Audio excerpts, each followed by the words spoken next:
यदि किसी diabetic patient को आपको इंटरमिटेंट फास्टिंग के लिए इनकरेज करना है, इंटरमिटेंट फास्टिंग बेसिकली वज़न कम करने का टाइम डिपेंडेंट फास्टिंग स्ट्रैटेजी है, जिसमें आप 12 घंटे, 14 घंटे, 24 घंटे फास्टिंग करते हो, जिसमें पेशेंट का वज़न कम होता है।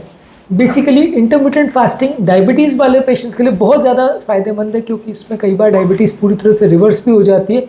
ऑलमोस्ट 40 to 50% केसेस में डायबिटीज़ पूरी तरह से रिवर्स हो सकती है और पेशेंट की दवाई बंद हो सकती है। लेकिन डायबिटिक पेशेंट्स को हम प्रिपेयर कैसे करें इंटरमिटेंट फास्टिंग के लिए? क्या हमें स्ट्रैटेजीज़ यूज़ करनी चाहिए ताकि एक डायबिटिक पेशेंट इंकरेज हो सके? क्योंकि डायबिटिक पेशेंट्स के दिमाग में बहुत ज़्यादा डर होता है फास्टिंग के नाम से। सालों से उनको यही बोला जाता है कि आपको बार बार खाना खाना है, आपको भूख बार बार ना भी लगे तो भी खाना खाना है, ताकि आपका शुगर लेवल कम ना हो जाए, क्योंकि अगर शुगर लेवल कम हुआ तो हाइपोग्लाइसीमिया हो जाएगा और ये बहुत रिस्की है। तो किस तरह से हम डायबिटिक पेशेंट को डील करें यदि उसको इंटरमिटेंट फास्टिंग करनी है या करवानी है, आज इस पर बात करेंगे। टॉपिक पर जाने से पहले जो लोग हमारे चैनल पर नए हैं उन्हें रिक्वेस्ट करूँगा कि चैनल को सब्सक्राइब करें, वीडियोस को लाइक करें, शेयर करें, फॉलो करें, कमेंट करें, पूरा देखें।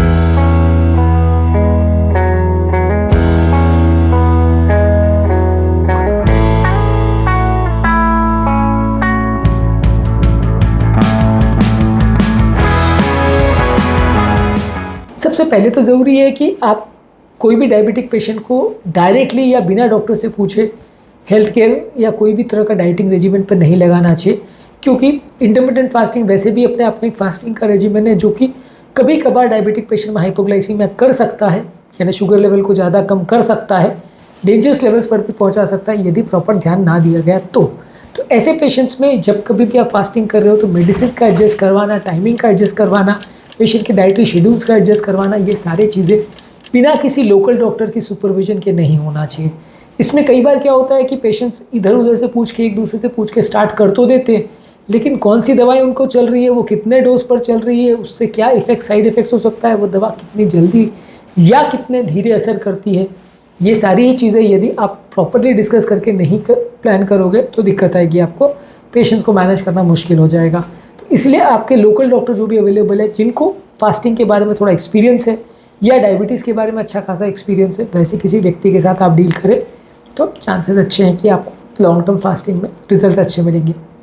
इसके अलावा सबसे इंपॉर्टेंट चीज़ है कि पेशेंट को इंटरमिटेंट फास्टिंग के बारे में पूरी जानकारी होना ज़रूरी है, तभी आप फास्टिंग को स्टार्ट कर सकते हैं। अब यदि आप इंटरमिटेंट फास्टिंग के बारे में पेशेंट को प्रॉपर जानकारी नहीं देते हैं तो दिक्कत हो जाती है आपके पेशेंट को, उसके फैमिली मेम्बर्स को, इसके फ़ायदे, इसके नुकसान, इसके रिस्क और इमरजेंसी मैनेजमेंट, सब चीज़ों के बारे में प्रॉपर जानकारी होनी चाहिए।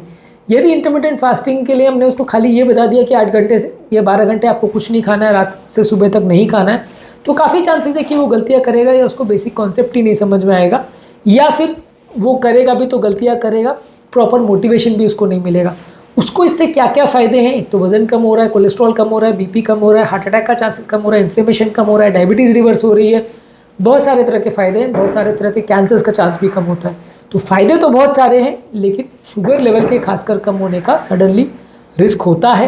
तो ये चीज़ों को प्रॉपर्ली डिस्कस करना ज़रूरी है, और यदि इस तरह का कोई इमरजेंसी होता है तो उसको कैसे मैनेज किया जाए उस बारे में भी बात होना ज़रूरी है, क्योंकि यदि इस बारे में कोई बात नहीं होती है तो जब कभी भी शुगर लेवल कम होता है तो घर वाले और पेशेंट उसी को ब्लेम करेंगे कि क्योंकि हमने फास्टिंग किया इसकी वजह से प्रॉब्लम आई, तो फास्टिंग का डिसीजन ही गलत था, तो हमको नहीं जाना चाहिए फास्टिंग में।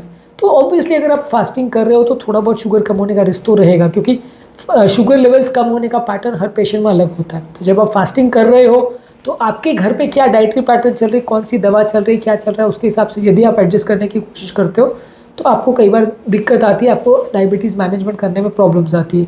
तो प्रॉपर पेशेंट का एजुकेशन होना इस मामले में ज़रूरी है इंटरमिटेंट फास्टिंग के बारे में, और इसके कॉम्प्लिकेशंस के बारे में कि क्या क्या इश्यूज़ हो सकते हैं, उसको कैसे मैनेज किया जाए, और घर पर क्या क्या चीज़ों की तैयारी होनी चाहिए। जैसे फॉर एग्जांपल अगर शुगर लेवल कम हुआ तो आपके घर में ग्लूकोज पाउडर भी होना चाहिए पेशेंट के साथ, हमेशा इमरजेंसी किट में ग्लूकागॉन का इंजेक्शन भी होना चाहिए, जो कि यदि गॉड फॉरबिड पेशेंट अगर अनकॉन्शियस हो जाता है तो उसे लगाया जा सकता है ईजिली, और वो शुगर लेवल को लगभग नॉर्मल ले आएगा, पेशेंट एटलीस्ट होश में तो आ जाएगा और अपना काम या खाना पीना वापस कर सकता है।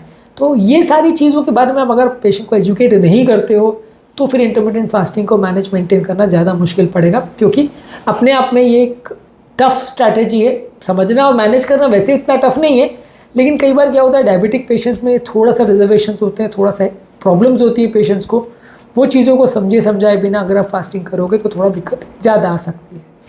इसके अलावा एक सूटेबल फास्टिंग का तरीका उनके लिए डिसाइड करिए। सबसे ईजी है उनके लिए, आप 10 घंटे या 12 घंटे की फास्टिंग करवाइए और 1-2 महीना उस पर प्रैक्टिस करवाइए। उस हिसाब से दवाओं को एडजस्ट करिए। जब दवाएं एडजस्ट हो गई और पेशेंट का भूख पर कंट्रोल हो गया, उसके बाद ही आप अग्रेसिव करिए। पहले दिन से अग्रेसिव जाने का डायबिटिक पेशेंट में कोशिश मत करिए। अगर आप पहले दिन से उनको 16/8 स्ट्रैटेजी कराएंगे या 18/6 स्ट्रैटेजी कराएंगे, जिसमें 16 घंटे फास्टिंग करनी है, 8 घंटे खाना खाना है, या 18 घंटे फास्टिंग करनी है, 6 घंटे खाना खाना है, तो उसमें पेशेंट मैनेज नहीं कर पाएगा, उससे भूख कंट्रोल नहीं होगी और वो 2-4 दिन में हथियार डाल देगा। तो आप उसको पहले 2-4 महीने दवाइयों को एडजस्ट करिए, अपने खाने पीने को एडजस्ट करिए, उसका टाइम दीजिए।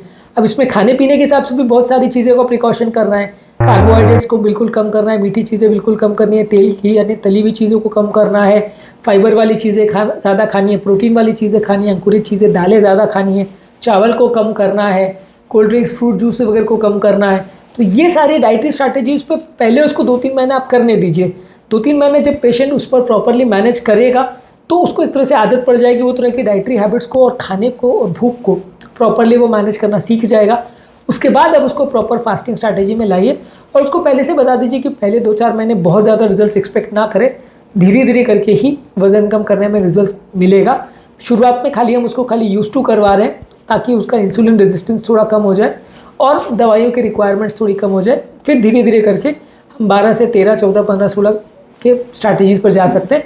मैं नॉर्मली ये फॉलो करता हूँ कि पेशेंट को ये बोलता हूँ कि पहले 2-3 महीने आप 12 घंटे करिए, एक बार आदत हो जाए तो फिर अगले महीने 13 घंटे, फिर अगले महीने 14 घंटे, फिर 15 घंटे, यानी 1-1 घंटा अपने खाने को शिफ्ट करते हुए आप फास्टिंग के पीरियड को बढ़ा सकते हैं और 16 घंटे तक ला सकते हैं। उसके बाद भी अगर आपने कैपेसिटी और दवाइयाँ कम चल रही है और आपको रिजल्ट्स नहीं मिल रहे तो आप 17-18 घंटे भी जा सकते हैं, पर वो आपकी कैपेसिटी पर डिपेंड करेगा और आपके रिजल्ट्स पर। लेकिन इस दौरान हम पेशेंट को थोड़ा ज़्यादा हैबिचुएट होने का टाइम देते हैं। हम बहुत हड़बड़ाहट में पेशेंट को, डायबिटीज़ वाले पेशेंट को एटलीस्ट फास्टिंग पर नहीं ले जा सकते, क्योंकि कई बार उसमें कॉम्प्लिकेशन होने का, खासकर मेन एक ही कॉम्प्लिकेशन का डर होता है, वो ही शुगर कम होने का। वो सबसे ज़्यादा पेशेंट को डरा भी देता है, तो उसमें आपको थोड़ा सावधानी रखना पड़ेगा, नहीं तो फिर पेशेंट गड़बड़ा जाएगा और बाकी डॉक्टर उसको और डरा देंगे और फिर वो फास्टिंग करना ही बंद कर देगा। इसके अलावा आपको रेगुलरली पेशेंट को ये इनकरेज करना है कि blood sugar levels properly monitor करें। ब्लड शुगर लेवल्स को प्रॉपरली अगर वो मॉनिटर नहीं करेगा तो मैनेज नहीं हो पाएगा, क्योंकि घर पर कोई लोग ग्लूकोमीटर नहीं रखते हैं, हफ्ता 10 दिन में भी मॉनिटर नहीं करते। कई ऐसे पेशेंट हैं जो 2-2, 3-3 महीने में एक बार मॉनिटर करते हैं। अब ऐसे पेशेंट को, और खासकर जो सीवियर डायबिटीज़ वाले पेशेंट हैं जिनको बहुत सारी मेडिसिन चल रही है, उनको यदि आप फास्टिंग कराओगे तो आपको रिजल्ट अच्छे नहीं मिलेंगे, आपको परेशानी होगी। घर पर ग्लूकोमीटर लेके रेगुलर मॉनिटर करना आवश्यक है। कोई भी कंपनी का आप ले लें, ऑनलाइन बहुत सारी अवेलेबल है, आजकल तो 500-1000 रुपये में भी अवेलेबल है। किसी भी कंपनी का आप ले लें, बहुत सारी अच्छी ब्रांडेड कंपनीज़ हैं। किसी स्पेसिफिक को मैं इंडोर्स नहीं करूँगा, लेकिन आप किसी को भी प्रोडक्ट ले सकते हैं और उसको रेगुलर बेस पे घर पे रखिए, उससे मॉनिटर करिए। काफ़ी लोग तो कंटिन्यूस ग्लूकोज मॉनिटरिंग डिवाइस भी यूज़ करते हैं, वो और ज़्यादा अच्छा है, लेकिन ऑब्वियसली उसके साथ कॉस्ट बढ़ जाएगा, तो वो आप रहने दीजिए। अगर आप सिंपल ग्लूकोज को भी दिन में एक आध बार एटलीस्ट चेक कर लेंगे तो काफ़ी अंदाज़ आपको लग जाएगा कि शुगर लेवल कम हो रहा है कि नहीं। और दूसरा ये है कि अगर सडनली कोई सिम्टम्स वगैरह हो रहे हैं, सडनली कोई प्रॉब्लम आ रही है, तो वैसे टाइम पर आप ग्लूकोज लेवल को थोड़ा सा, अगर बहुत ज़्यादा शुगर कम हो रही है तो थोड़ा उसको मॉनिटर करके आप शुगर लेके या ग्लूकोज लेके फास्ट तोड़ सकते हैं। अगर शुगर बहुत कम हो रहा है, 70 से भी अगर कम शुगर हो गया तो फास्ट तोड़ सकते हैं। तो ये सारी चीज़ों के बारे में पेशेंट को प्रॉपर एजुकेशन होना ज़रूरी है। यदि प्रॉपर एजुकेशन नहीं मिलेगा तो वो कुछ का कुछ गलत डिसीजन लेगा, मैनेज और मेंटेन करना मुश्किल पड़ेगा। इसके अलावा आपको पेशेंट्स की मेडिसिन को इस तरह से एडजस्ट करवाना है या करना है कि जिसमें पेशेंट को जो फास्टिंग पीरियड है, यानी जब वो खाना नहीं खा रहा है, तब बॉडी में मेडिसिन नहीं जानी चाहिए, क्योंकि ज़्यादातर मेडिसिन जो है जब बॉडी में जाती है उसके 2-4 घंटे में शुगर लेवल्स को सडनली कम करती है। तो यदि ऐसे टाइम पर बहुत ज़्यादा हाई डोज मेडिसिन अगर आपने रखी तो काफ़ी चांस है कि पेशेंट बहुत लो शुगर लेवल से परेशान हो जाएगा और फिर उसको मैनेज करना मुश्किल होगा। तो ऐसे टाइम पे शुगर लेवल्स को कम करने वाली स्ट्रॉन्ग मेडिसिन बॉडी में नहीं जानी चाहिए। आप ऐसे टाइम पे कोशिश करिए कि या तो मेडिसिन हो ही ना, या हो तो थोड़ी लॉन्ग एक्टिंग या लेस पावरफुल या यूग्लाइमिसिमिक मेडिसिन जिसे बोलते हैं, कि जो शुगर लेवल को कम तो करती है लेकिन आपका शुगर लेवल बहुत कम नहीं होता, हाइपोग्लाइसीमिया नहीं होता। वैसी मेडिसिन जैसे मेटफॉर्मिन है, SGLT2 इनिबिटर्स यानी डेपाग्लिफ्लोजिन, एम्पैग्लिफ्लोजिन है, या DPP4 इनिबिटर्स जैसे कि सीटाग्लिप्टिन, विल्डाग्लिप्टिन, टेलीग्लिप्टिन है, या GLP-1 एगोनिस्ट है जैसे सेमाग्लूटाइड, ये सारे मेडिसिन को ज़्यादा प्रेफर करिए, ये शुगर लेवल्स इतना कम नहीं करते। और कोशिश करिए कि इंसुलिन और सल्फोनाइलुरिया जो है, जो सबसे ज़्यादा शुगर कम करने वाली दवाई हैं, स्ट्रॉन्ग दवाइयाँ हैं, और जो सबसे ज़्यादा वज़न बढ़ाने वाली दवाइयाँ, उनको आप अवॉइड करिए। ज़्यादातर वो दवाइयाँ प्रेफर करिए जो वज़न को कम करती हैं। इसके अलावा डायबिटिक पेशेंट में आप हमेशा कोशिश करिए कि स्लो स्टार्ट करिए, बहुत ज़्यादा ओवर एग्रेसिव जाने की कोशिश मत करिए। अगर आप बहुत ज़्यादा ओवर एग्रेसिव जाने का प्रयास करेंगे तो हो सकता है रिजल्ट पेशेंट को जल्दी मिले इनिशियली, लेकिन अगर एक आध बार भी हाइपोग्लाइसीमिया हो गया या शुगर बहुत कम या बहुत ज़्यादा हो गया तो पेशेंट गड़बड़ा जाएगा और वो आपकी सलाह मानना छोड़ देगा, इंटरमिटेंट फास्टिंग करना छोड़ देगा। तो कोशिश करिए कि आप अपना जो पैटर्न है उसको धीरे धीरे करके स्टार्ट करिए और धीरे धीरे करके पेशेंट को ट्रेन करिए, उसके बाद आपको इससे बेटर रिजल्ट्स मिलेंगे। पानी पर विशेष ध्यान देना ज़रूरी है। पर्याप्त मात्रा में या ज़्यादा मात्रा में पानी पीना ज़रूरी है। पानी अगर नहीं पेशेंट पिएगा तो शुगर लेवल ज़्यादा फ्लक्चुएट होंगे, कॉम्प्लिकेशन होने का चांस ज़्यादा होगा। इसलिए पेशेंट को इनकरेज करिए कि ज़्यादा पानी पिए, प्यास ना भी लगे तो भी 2-3 लीटर पानी पिए। इसके अलावा न्यूट्रिएंट डेंस फूड पर कॉन्सेंट्रेट करिए। जो भी चीज़ों में बहुत ज़्यादा विटामिन, मिनरल्स और कैलोरी कम है वैसे खाद्य पदार्थ को ज़्यादा लीजिए। यदि बाकी टाइम में भी खाने के पीरियड में पेशेंट बहुत ज़्यादा ऑयली या जंक या तेल वाला फूड ज़्यादा लेगा तो रिजल्ट्स उसको अच्छे नहीं मिलेंगे, वो परेशान होगा। इसलिए कोशिश करिए कि वही खाद्य पदार्थों को ज़्यादा लीजिए जो न्यूट्रिएंट्स के मामले में अच्छे हैं, हेल्दी हैं और आपको लंबे समय तक पेट को भरा हुआ महसूस कराते हैं। इसके अलावा यदि कोई सिम्टम्स अगर हो रहे हैं तो उस पर विशेष ध्यान देने की ज़रूरत है। यदि पेशेंट का शुगर कम हो रहा है, घबराहट हो रही है, चक्कर हो रही है, बेचैनी हो रही है, छाती में दर्द हो रहा है, तो इस पर विशेष ध्यान देने की ज़रूरत है। और जैसा भी सिम्टम हो उसको प्रॉपर्ली मैनेज और मॉनिटर करने की ज़रूरत है। यदि कुछ पेशेंट को प्रॉब्लम हो रही है तो उसको सही समय पर सही ट्रीटमेंट करना ज़रूरी है। और लास्ट चीज़ जो कि इंपॉर्टेंट है कि कोई भी पेशेंट को आपको लंबे समय तक सपोर्ट देना पड़ेगा। आपने सिर्फ इंटरमिटेंट फास्टिंग चालू कर दी और पेशेंट को अपने हाल पर छोड़ दिया हमेशा के लिए तो वैसा नहीं चलेगा। कंटिन्यूसली पेशेंट को फॉलोअप में आते रहना पड़ेगा और आपको उसको इवैल्यूएट करते रहना पड़ेगा, तभी लंबे चांसेस हैं कि वो लंबे समय तक मेंटेन कर पाएगा। यदि आपने 2-4 महीना इंटरमिटेंट फास्टिंग करा लिया पेशेंट को, उसके बाद फास्टिंग बंद कर दी तो भी फ़ायदा नहीं होगा। और यदि आपने थोड़े टाइम करवा के डॉक्टर के साथ फॉलोअप करना बंद कर दिया तो भी दवाइयों के मामले में कॉम्प्लिकेशन ज़्यादा होंगे। तो रेगुलर डॉक्टर के साथ टच में रहिए और जो भी मेडिसिन या जो भी लाइफस्टाइल में चेंजेस या एडजस्टमेंट वो बोलते हैं, फास्टिंग को साथ में लेके वो करते रहिए। इससे आपको लॉन्ग टर्म रिजल्ट ज़्यादा अच्छे मिलेंगे और ज़्यादा लंबे समय तक आप इसे कर पाएंगे बिना ज़्यादा कॉम्प्लिकेशंस के।